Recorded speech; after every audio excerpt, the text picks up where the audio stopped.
Chapitre 39. Pendant une demi-heure encore, nos pieds foulèrent ces couches d'ossements. Nous allions en avant, poussés par une ardente curiosité. Quelles autres merveilles renfermait cette caverne? Quel trésor pour la science? Mon regard s'attendait à toutes les surprises, mon imagination à tous les étonnements.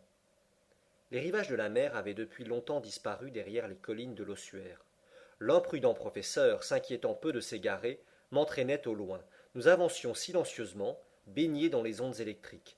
Par un phénomène que je ne puis expliquer, et grâce à sa diffusion complète alors, la lumière éclairait uniformément les diverses faces des objets.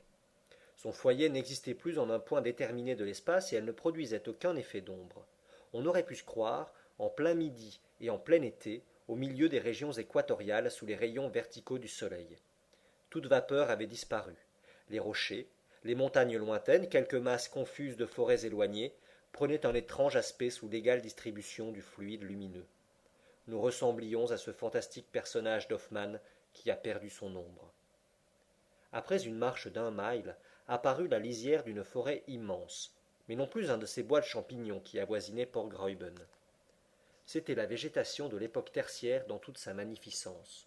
De grands palmiers d'espèces aujourd'hui disparues, de superbes palmacites, des pins, des ifs, des cyprès, des thuyas, représentaient la famille des conifères et se reliaient entre eux par un réseau de lianes inextricables. Un tapis de mousse et d'hépatique revêtait moelleusement le sol, quelques ruisseaux murmuraient sous ces ombrages peu dignes de ce nom, puisqu'ils ne produisaient pas d'ombre. Sur leurs bords croissaient des fougères arborescentes semblables à celles des serres chaudes du globe habité. Seulement, la couleur manquait à ces arbres, à ces arbustes, à ces plantes, privées de la vivifiante chaleur du soleil.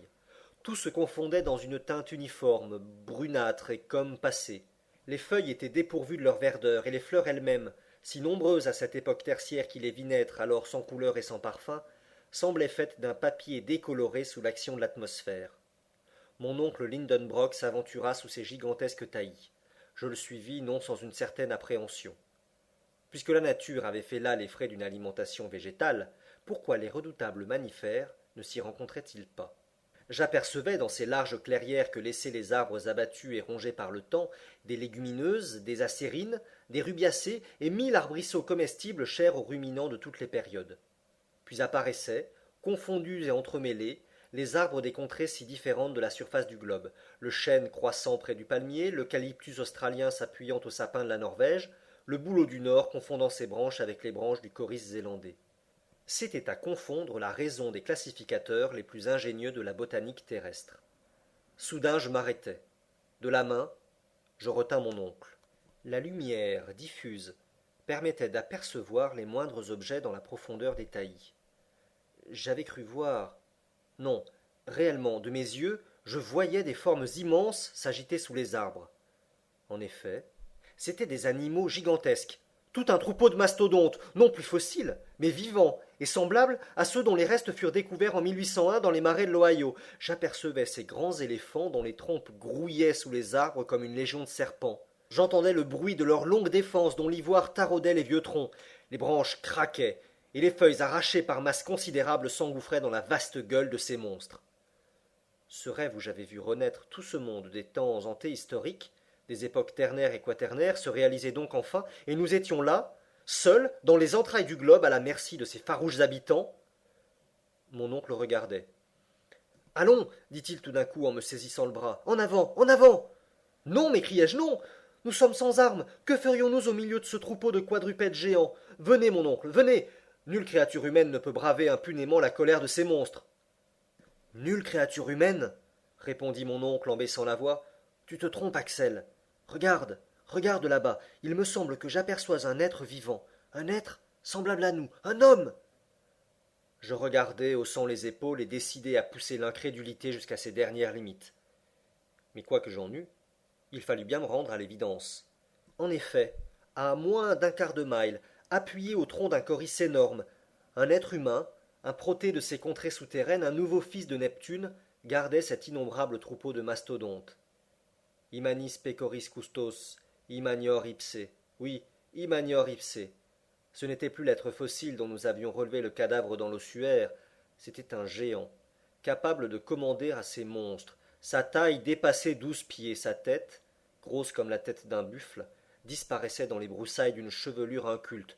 On eût dit une véritable crinière, semblable à celle de l'éléphant des premiers âges. Il brandissait de la main une branche énorme, digne houlette de ce berger antédiluvien. Nous étions restés immobiles, stupéfaits. Mais nous pouvions être aperçus, il fallait fuir.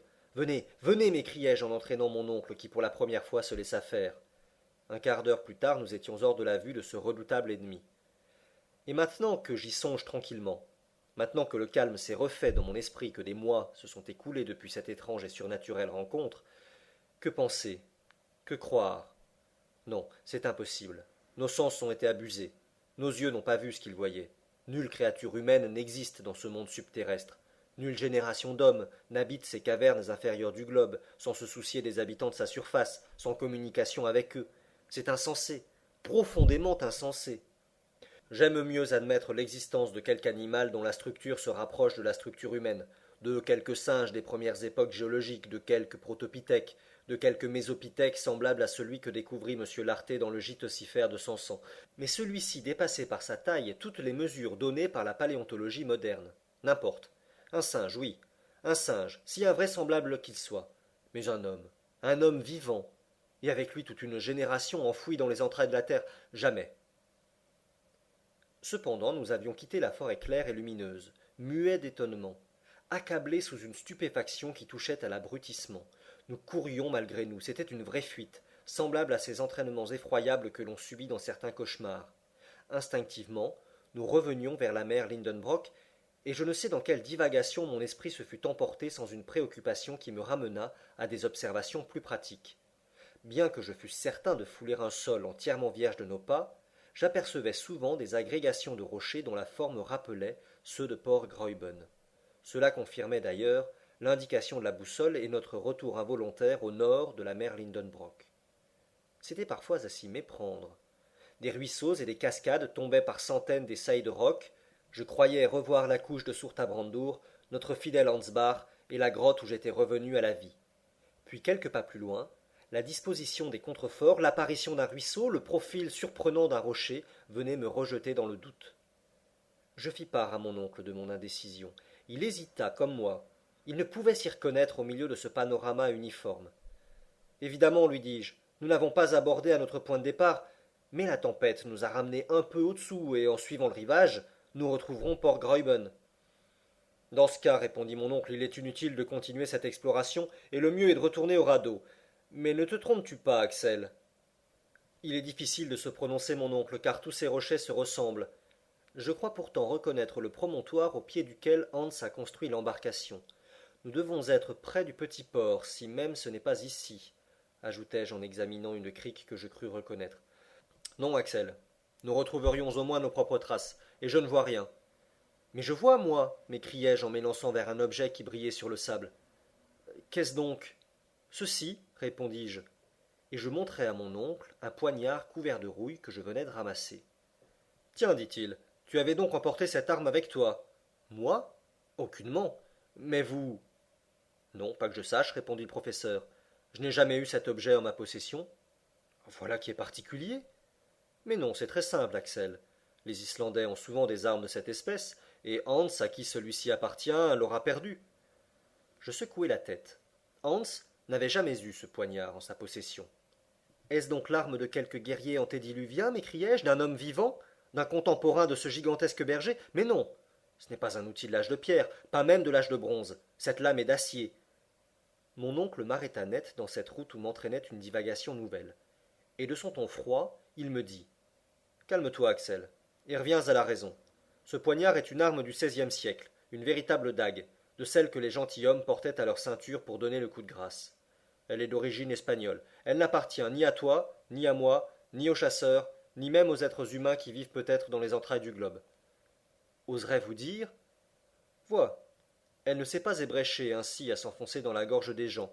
Sa lame est couverte d'une couche de rouille qui ne date ni d'un jour, ni d'un an, ni d'un siècle. Le professeur s'animait, suivant son habitude, en se laissant emporter par son imagination. Axel, reprit-il, nous sommes sur la voie de la grande découverte. Cette lame est restée abandonnée sur le sable depuis 100, 200, 300 ans, et s'est ébréchée sur les rocs de cette mer souterraine. Mais elle n'est pas venue seule, m'écriai-je. Elle n'a pas été se tordre d'elle-même. Quelqu'un nous a précédés. Oui, un homme. Et cet homme a gravé son nom avec ce poignard. Cet homme a voulu encore une fois marquer de sa main la route du centre. Cherchons, cherchons. Et prodigieusement intéressés, nous voilà longeant la haute muraille, interrogeant les moindres fissures qui pouvaient se changer en galeries. Nous arrivâmes ainsi à un endroit où le rivage se resserrait. La mer venait presque baigner le pied des contreforts, laissant un passage large d'une toise au plus. Entre deux avancées de roc, on apercevait l'entrée d'un tunnel obscur. Là, sur une plaque de granit, apparaissaient deux lettres mystérieuses à demi rongées, les deux initiales du hardi et fantastique voyageur. A. S. A. S. s'écria mon oncle. Arne Saknussemm. Toujours Arne Saknussemm.